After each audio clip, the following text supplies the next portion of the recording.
Hey guys, what's going on? Welcome to the live. I know it's been a while, but it's good to be back. I'm here to answer some questions, talk about a topic today. You guys know how it goes. We're gonna have some fun, have a good time. So let's get started. I wanna talk about something really important when it comes to background noise and your booth. One thing that I wanna make very clear is the difference between soundproofing and sound treatment. They're two very different things, and I want to talk about each one. They're both important, by the way. And in the meantime, let me wave to everybody inside. Hey, Judy, Rico, Pin Music, Julie. Hey, guys. So, sound treatment. No, let me start with soundproofing. That's the more commonly known one. So, soundproofing means that you are blocking any noise from the outside inwards. So think of it like waterproofing something. When you waterproof something, that means that water doesn't get into the device or the whatever it is to not damage the inside of it. It's coming from the outside in. And so in our booth, it's the same thing except with noise. We're stopping the outside noise, whether that be traffic or a lawnmower or kids running outside or bad weather or anything like that from the outside from leaking into our booth and getting picked up by the mic. So that is what soundproofing is. When we soundproof our booth, it means that our walls are thick and insulated enough so that any sound from the outside doesn't leak into our booth and doesn't leak into our mic. Sound treatment is the other way around. Sound treatment is getting good audio on the inside, and that is doing things like putting up sound panels to absorb and diffuse any sort of sound that's coming inside the mic. So when we speak, our sound bounces all across the walls, all across the room, many times a second. And that gets picked up by the mic as echo and reflections and noise, and it just doesn't sound great. So to soundproof your room, put up sound panels. Acoustic panels are the best. Acoustic panels are basically like sound panels, but they come in a wooden frame, and they usually have a cover on it like burlap. They look like paint canvases almost, but they're very professional. So that's the difference between soundproofing and sound treatment. Is soundproofing is stopping noise from the outside getting into your booth, and sound treatment is absorbing and diffusing the sound that you cause inside of the booth. Big difference. Both of them are very important. Although I will say you do have more control over the sound treatment because we can't exactly say when someone's going to mow their lawn outside or when there's going to be a rooster waking you up in the morning. I have heard this where someone told me that they can't record because of a rooster waking up the neighborhood. So, sometimes we can't control things like that. But sound treatment is something we definitely can control, and that is a huge part of voiceovers. Like I said, putting up sound panels, sound foam, at least 2 inches thick. The thicker, the better. Spreading them out on your walls. You don't want to have any empty walls. If you have empty walls, your voice is going to bounce off of that wall and it's going to sound bad because you're going to cause echoes and reflections. But when you put up sound panels and when you put up acoustical panels, and if you anything really on the walls to cover it, your voice will get absorbed and it won't bounce back and it won't bounce around and it won't cause echo. So that is what you want to keep in mind. Cover up your walls, your empty spaces, so that way you get the best possible sound for your recordings. And of course, I say this all the time, you don't have to have fancy gear or fancy equipment. So if you can't afford, if acoustical panels are not in the budget right now, or acoustical sound foam isn't in the budget, which I totally understand, it's not the most affordable stuff, you can use blankets, you can use pillows. There's no shame in that. I do it all the time, especially when traveling in an Airbnb where I don't have my equipment, where I don't have the sound panels. I use blankets, I use pillows, and if you use enough of it to pad your walls and you cover up the empty spaces, you will be just fine. You'll get great sound. You just have to be creative sometimes. So ideally, you want to have a booth at home, like a walk-in closet like the one I'm in. And this is actually a walk-in closet. It's a pretty nice size, so lots of space. I really like it. And I'm actually going to put an acoustical panel on this door right here, which I just bought yesterday. If you guys saw my Instagram story, I just bought the acoustical panel. I'm going to put it right here. It's going to be sweet. Acoustical panels are beasts. They are the best at stopping sound, but they are the most expensive, or one of the most expensive things you can buy for a booth. Rico says, I got the 7-day challenge. Will start soon. Awesome, man. I am excited for you. You're going to love it. It is going to walk you through step by step. I can't wait for you, man. And if you guys missed out, don't worry. There will be more opportunities to join. Thank you guys that did enroll in the 7-day challenge. You guys are going to love that. We go over the booth, your technique, the equipment, how to discover your style, really cool stuff. And of course, there is a training that I give, which is my 6 secrets training. That's on my website. So if you want to learn how to get started in voiceovers, check that out. Link is in my bio. And yeah, let me open up the floor and let me answer some Q&A. So what do you guys have for me? What kind of questions do you guys have? I love getting up here on the mic and answering your questions. I want to help you guys in however I can. And there are a ton of different mics on the market. I have not tested them all, but I do know the basics. I do know the fundamentals and the important things to look for in each mic. So I'm happy to give you the advice that I can when choosing a mic. And Rico says he purchased a Moana mic.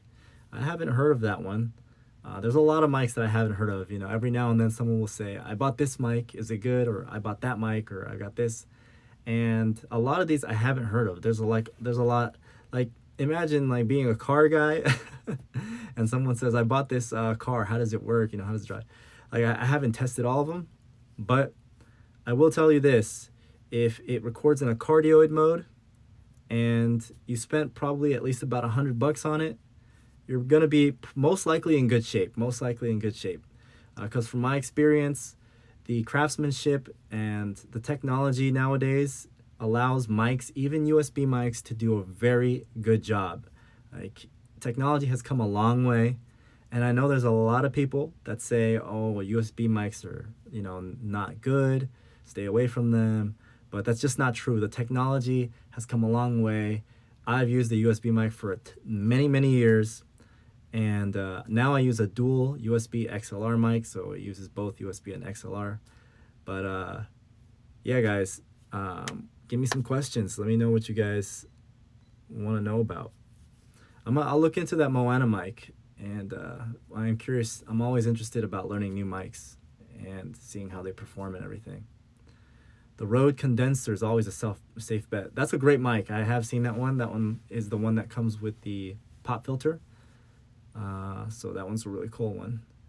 Rode is a really good company overall. I have seen a couple good condensers from Rode, and they also make camera mics too, but don't use the ones dedicated to cameras. Use the ones that are dedicated to voiceover.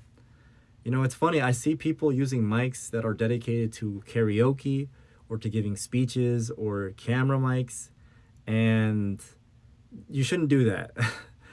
Don't do that, because you're not going to get the sound quality you want, and then you're going to blame it on the mic, and you're going to say that the mic is causing, you know, the problem. I mean, it is, but you're going to get too mic obsessed, and that's what I don't want. I don't want you to get mic obsessed. I just want you to get a mic that's dedicated for voiceover. What do you think of Boom SG mics? Boom mics are pretty cool because they actually focus on a very small part. They use them on movie sets and whatnot, so they can focus just on the mouth. But the problem with those is that they're a little too focused. So if you move a little slightly this way or move a little slightly that way, your voice is going to drop off a lot. Condenser mics are the best. Condenser cardioid mics, I should say, are the best because they have a window that allows you to move a little bit and you're still going to get great sound. Now, you can't move a lot, right? You can't move over here and you can't move over here because it's not going to pick up the same. But condenser mics, condenser cardioid mics are going to be the most sensitive and the best for voiceover artists. You can use dynamic mics. I know a lot of people that use dynamic mics, and you'll probably see this if you do your own research. They're great for podcasts. The only thing about them is they're not as sensitive as condenser mics. And as a voiceover artist, we want that crystal clear sound. You won't get that from a dynamic mic the same way you will from a condenser mic. You'll still get great quality, don't get me wrong, but dynamic mics are meant for really loud performances so that they won't cause distortion. Like if you're a rock star or you're giving a performance or you're a singer, you can sing into that mic, you can talk into it, and it won't cause distortion. That's the purpose of that. It's less sensitive. But condenser mics are a lot more sensitive so that they can pick up every little detail. But the problem is, if you're gonna sing, you're gonna be too loud for that condenser, and it's gonna cause distortion. So you would have to adjust the condenser more when it comes to that mic.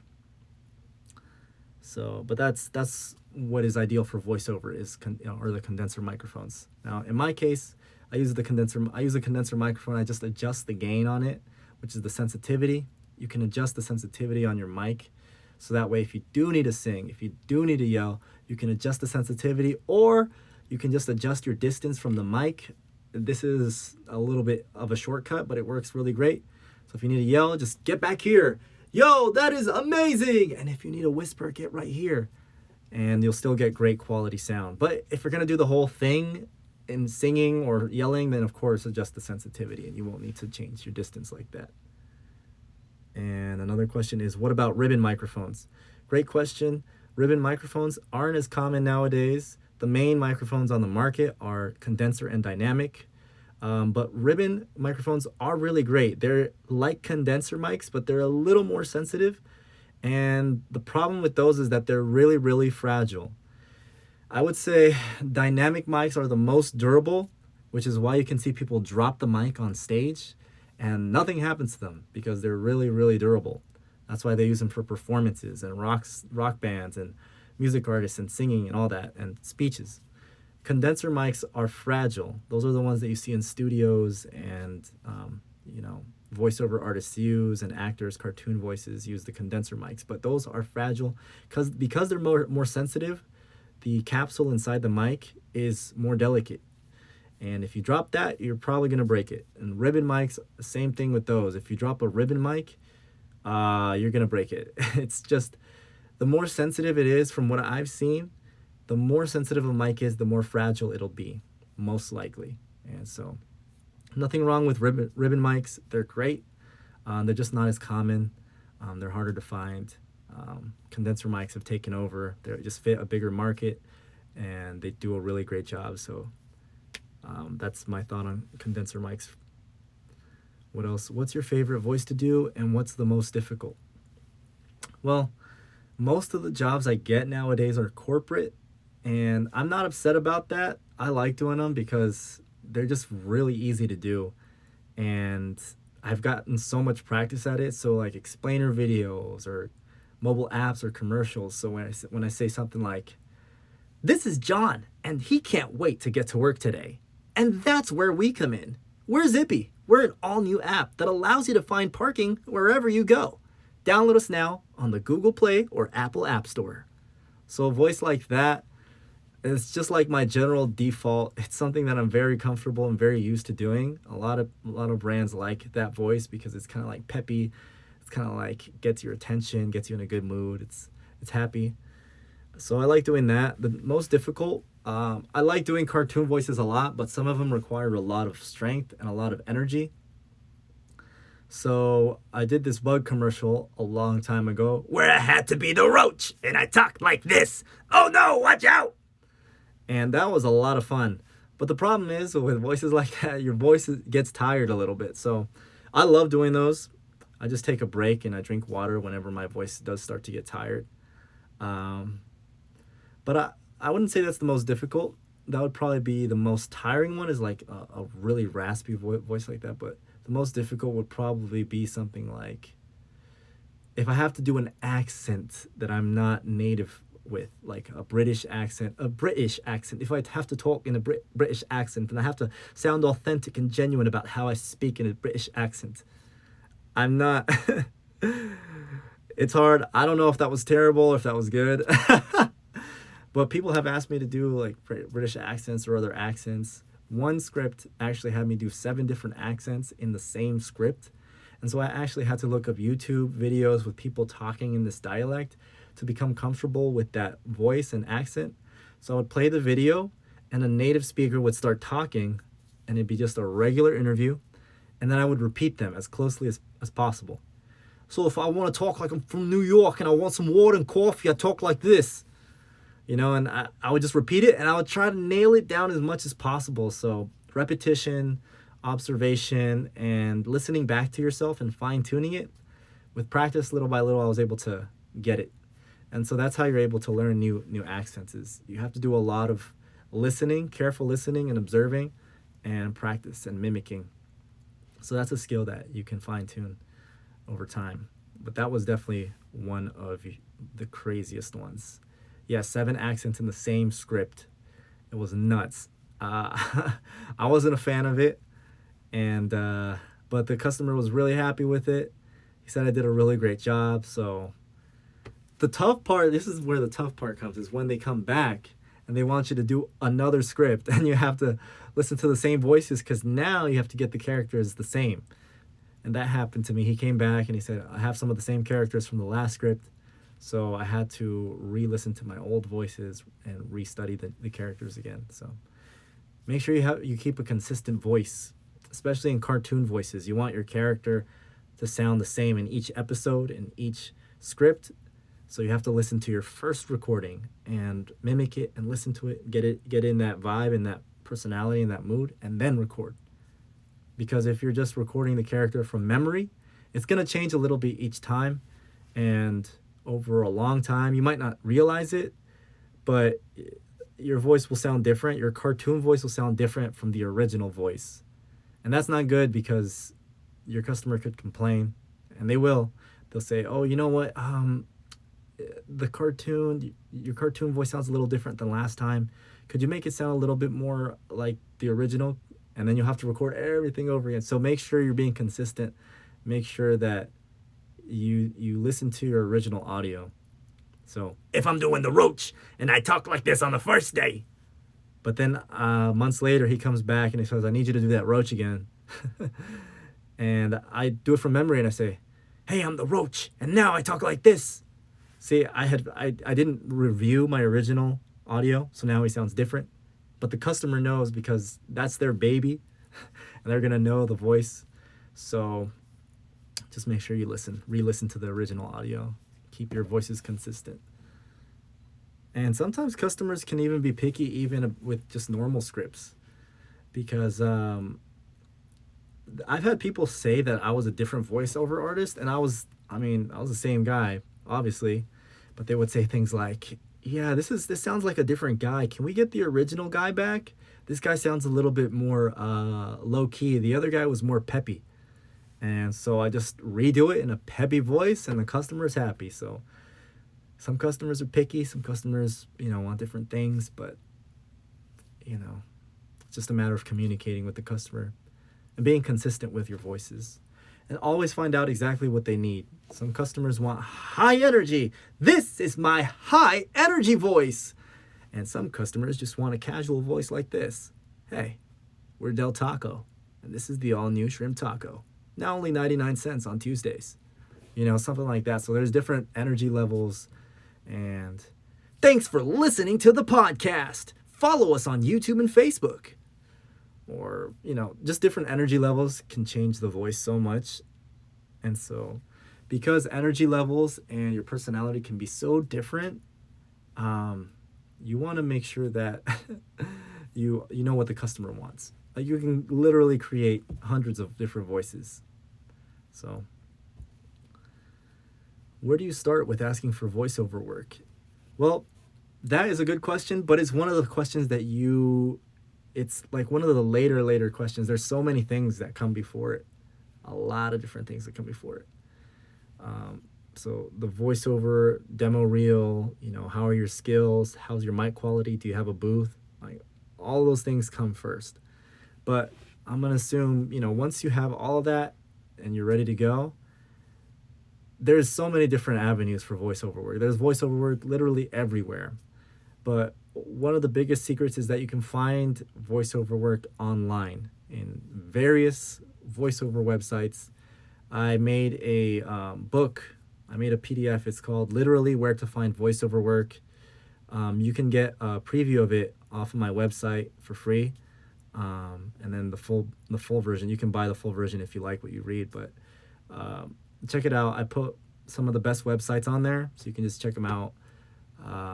Voice like Fiverr, Voice Bunny, Voices123, Voices.com, Upwork. There's just a ton of different voices. Now, you don't have to use these voiceover websites. They're a great place because customers come to these websites, so they come looking for you. But a lot of voiceover work you can just find by making relationships and talking to people and having a portfolio and a way for people to find you and contact you. Twitter is another one. Red King says Discord is a great place to look. So there you go. There's literally like an endless amount of places. It's kind of like asking, where can I find a girlfriend?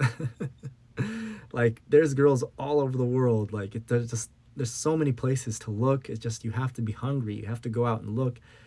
And they're out there though. There's lots of places. Lots of places. Red Knight says, different guy. What's your favorite way to warm up to a character?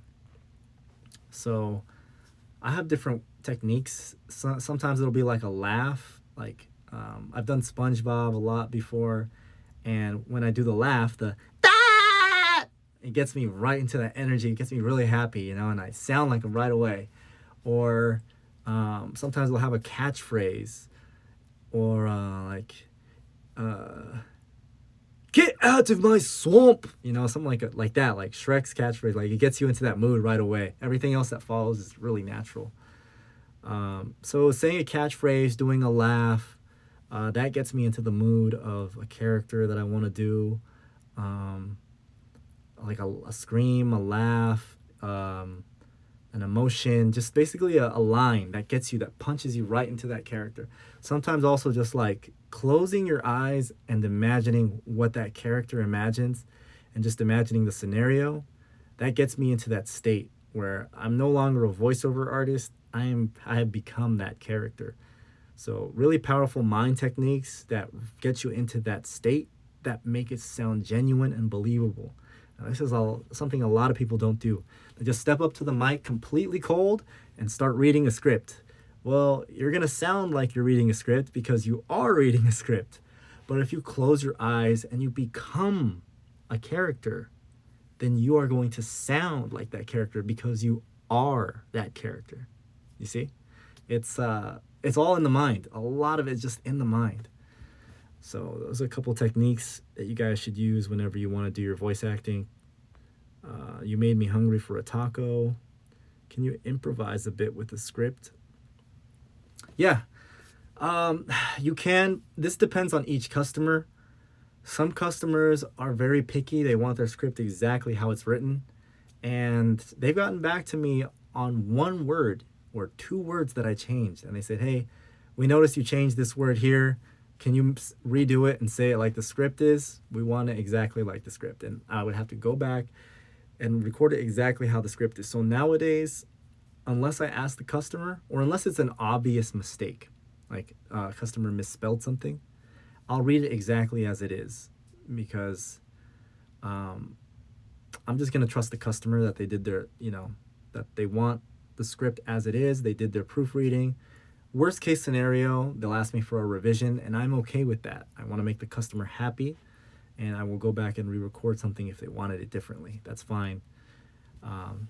But sometimes I'll ask the customer, hey, is it okay if I use contractions like aren't instead of saying are not? Because we use contractions when we speak normally in the day-to-day. So you can improvise, just depends on the customer. Make sure to ask them, communicate with your customer. But best to just go with what they have written. And voices.com, that is a voiceover website. Yes, I know a lot of people that have gotten success on there. Although I will say this, everybody's experience is different. Some person will say, I love this website, I got great work, and then another person will say, oh, I couldn't find any work, it's a horrible website. But I don't think, it's kind of like everybody's experience is just different, you know? It's kind of like saying, like, oh, roller skating. I don't know. Someone could say, I love roller skating, I'm really good at it. And then another person says, oh, it's horrible, I hate roller skates. Or Xbox, I hate Xbox because the controllers are too big, or this and that. And then another person will say, oh, I love Xbox because they have so many games and the great online service. Like, everybody's experience is different. So just take that into account. It's very true when it comes to voiceover websites. Some people will like them, some people will hate them. You will see both if you look for both. I'm telling you that right now. Like, you'll see both sides of the coin. All casting. Yep. Definitely lots of good websites out there. Okay, thank you. I'm loving this knowledge. I'm happy to hear that. That's why I'm here. Or make your own series. Oh, LMFAO. Thanks again. I do Sponge too. SpongeBob's a popular character. And that's the thing to keep in mind too, is you want to do popular voices. I have a popular voices in my cartoon demo reel now. But before, I said I would have Foghorn Leghorn, and I would have Yogi Bear. Hey, boo-boo, I'm smarter than the average bear. But people were not buying those voices because they're not relevant anymore. They don't use them anymore. Those are really old cartoons that are beloved, but just not popular these days. So once I discovered that, I started putting more relevant voices. What are the cartoons that are on TV nowadays? What do they sound like? And emulate those voices, because those are the voices that are in demand now, like the SpongeBob, like the Ben 10, whatever the kids are watching these days on TV. You want to do voices that are relevant and in demand. So keep that in mind when you do your voices. Just because you do a really good Popeye the Sailor voice doesn't mean that everybody wants to buy it. Okay. You got to do voices that they're looking for, not voices that you're good at. So keep that in mind. I get people sometimes that say, I'm really good at, I have a really good, voice from Lord of the Rings. And that's cool and everything, but the question you should ask are people looking for that voice? And sometimes you won't know right away. You'll learn with time. And that's how I learned it. I just looked at what people were buying and what people were asking me for, and that's what I updated my reel to. So you'll learn that with time and experience, especially once you start getting orders. Yes, the master of disguise. Become another person. Become another person. Become another person. Yeah, I'm loosening up now, guys. I'm getting comfortable. Yes, Rico, thumbs up. Thumbs up right back at you. What are some great websites to try out in your experience? Fiverr is a good one. I had some good experiences on Voice Bunny. Upwork is a good one. ACX is a good one. I have a list of them. Like I said, check out my book, literally Where to Find Voiceover Work. It's on my website. Go to the link in my bio and find it. But those are a couple good ones that I have heard really good things about, and you have a higher rate of success on those websites. Because I will say that some websites you will not find any work on. I'm sorry, just stay away. There are websites you got to stay away from. They're going to waste your time, a lot of valuable time, and it's frustrating. So you want to find the websites that are going to have traffic, that have people on them and customers, and that are going to pay you. So that's an important thing to know. That's one thing I included in my book, are websites that I recommend and websites to avoid. So that way you save yourself time and you won't have to spend unnecessary money on memberships that go nowhere. So if you haven't checked out my book, literally Where to Find Voiceover Work, voiceoverfreedom.com. Look for it. It will be very helpful. And like I said, you can get a free preview just by checking it out. And you can see the websites, the main websites that I recommend. Thanks for helping. I'll check your recommendations. Yes. Hype. Mike. What's going on, Mike? I do a lot of voices. I need to practice to control them better. Yes. So practice makes everything better. The thing about voices is when you want to control your voice, you really do have to practice a lot. It's a skill, and you have to try to be consistent. Like I said, you have to listen to the original audio, use a catchphrase, use your mind.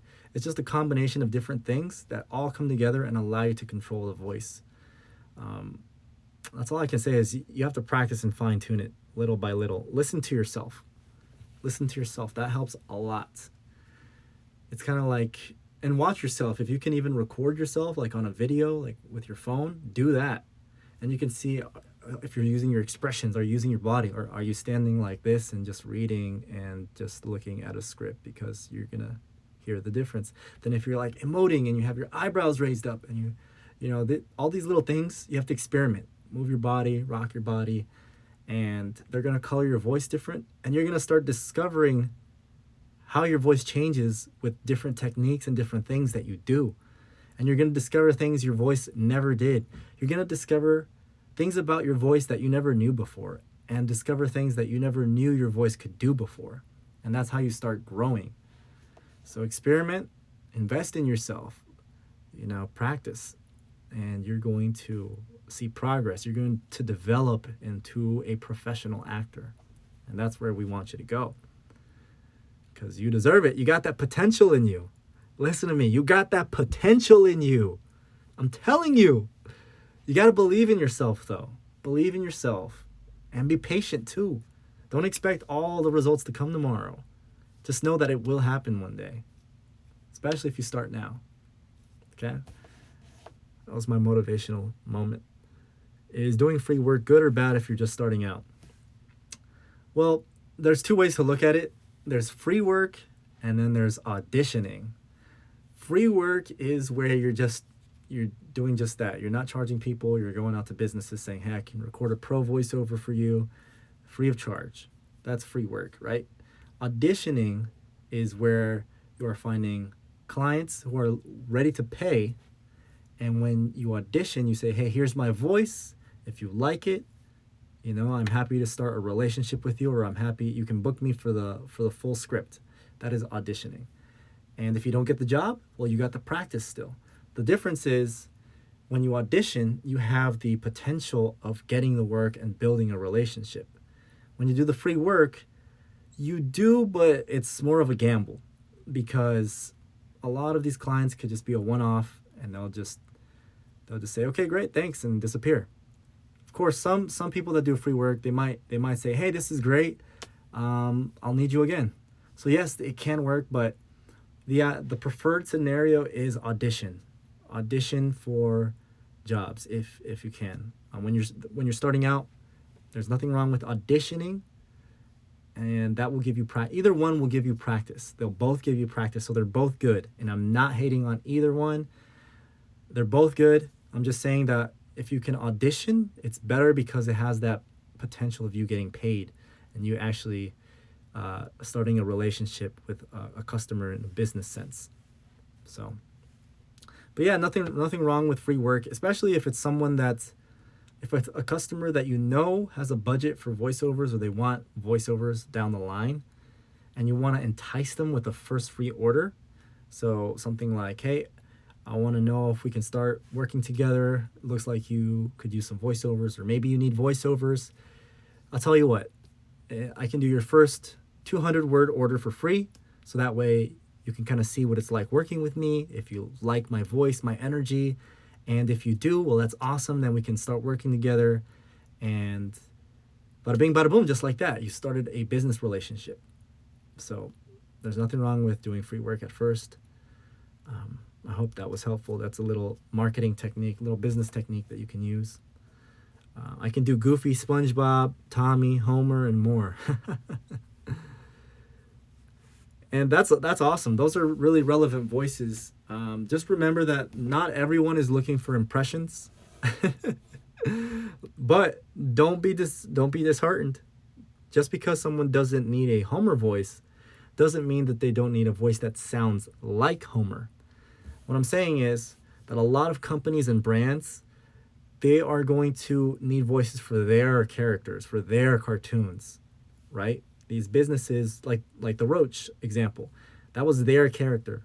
Or like different mobile apps will have, or video games that they create, they'll have their own characters. They need voices for their characters. And so they'll listen to your reel, and they'll say, you know what, I like this voice for this character. Can you do a voice that sounds like deep and kind of like silly? And you use your Homer voice, and they're like, yep, I love that voice. Let's do it. So, even though a lot of people, most people are not going to ask for impressions. Some will ask for impressions, but most people will not ask you for your Homer voice or a Tommy or, voices like that. But they will ask for similar voices. They'll ask for, like I said, a deep voice or a silly voice or a goofy voice, and you can do your, voices that are like that. So that's very good news. That is very good news. That means we'll be able to use your voice talents for those characters. Yes, it was very helpful. Thank you. What about different accents? If you can do different accents, really good different accents, then there is a market for you. Like there is a huge market for just British voiceover or English voiceover or North American. I've even gotten asked if I can do like Latino accents. So there is a whole separate market if you can do a really good native accent. Or especially if you could do a different language, because now you're catering to a whole different part of the world. So accents are good. Don't be afraid of them. Don't let that hold you back. That makes your voice unique. That allows you to offer more things to the market. And like I said, from my experience, people do ask for accents. I've been asked for British, Spanish accents, all kinds of accents. And I'll usually do my best. I'll tell them, you know what? I'm not a native British speaker, but I can do my best. Here's a sample. If you like it, I'll do the rest. And they'll say, yep, that's good enough for me. And boom, good to go. So, nothing wrong with trying to do different samples like that or do different accents. How does a VO actor join companies like Disney or Nick? That's a really good question. I will say this. All of my experience has been done from the comfort of my home. I've been a voiceover, like an independent voiceover artist my whole life. This means that I've never had to go to an agent. I've never had to go to a company or a studio or leave my house. I've been able to do my own grind, get my own customers, run my own business under my house, like my booth. And that's how I prefer it. But being in this industry for such a long time, I have learned a lot about questions like answering questions like that. So Disney, Nick, a lot of companies like that, big companies, do come onto voiceover websites and buy from these voiceover websites like voices.com and some of the big websites like that. So don't think that you have to go to a studio. These big companies are not always going to big studios. They're coming onto online websites and looking for professional talent. And this is how I found, big commercials, even national commercials and different things like that. So if you want to work for big companies, they will find you, but you just have to be on the right websites, and you have to have a really good reel. And it is a lot of luck. But I will say this, you have the potential to have more freedom and more opportunities if you work for yourself than if you work for like a company. Because with a company, you're under their control and their time and schedule. Whereas if you work for yourself, you can choose the clients you want to work with. You can choose what to charge. If you're working for a different company like Nick, which sounds really cool and I'm sure it's fun, but they're going to choose what to pay you. And there's a lot of competition for jobs like that, where you could get more jobs and more work and really cool projects on your own, like cartoons that are really cool, like series and podcasts and radio and commercials, like just on your own. So don't think you have to make it big to the big time Cartoon Network and Nick to get a job you really love. Like, you can do this from your own home and have a lot of fun doing it. And that's what I've done. Like, I've done this on my own independently, and that's what I teach, is how you can do this from home, from your home, just like me, and have fun doing it and find jobs doing it. So I understand that impressions are one thing, but individual impression are another, because I do many of them and can merge them into different characters. Yeah, you're right. That's a really cool thing. If you can merge and create new characters from them, that is excellent. Like, you're gonna have a really fun time and a really good time working with people who are looking for cartoon voices. And there's a lot, because you can create different voices and you can give different takes for the same character. So you can say, hey, look, I made 3 different versions of this character. Let me know which one you liked. And they're gonna say, oh, I love them all. Let's do the third one. I love the third one the best. So just have fun with it. Like, this is all about having fun, guys. Like, voice acting is such a fun, like, are you kidding me? We get to be on a mic and just like bring a script to life. We get to have fun.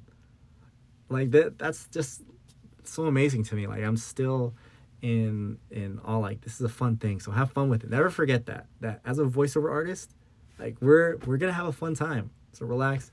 Don't tense up. Relax, enjoy it, because that's when you're gonna get your best performance. All right, you rock. You rock. Thanks again. Thank you guys for joining the live. It's been really good so far. We're getting a good turnout each time. Lots of people are coming through, and I'm able to answer a lot of questions. So if we don't have any more questions, guys, let me know, because I'll be signing off. Remember, if you want to learn how to do voiceovers from the comfort of your home, check out my 6 secrets with the link in my bio. You're going to learn a lot, some of my best stuff. Check out that book I made. It's literally where to find voiceover work. You can find that on voiceoverfreedom.com.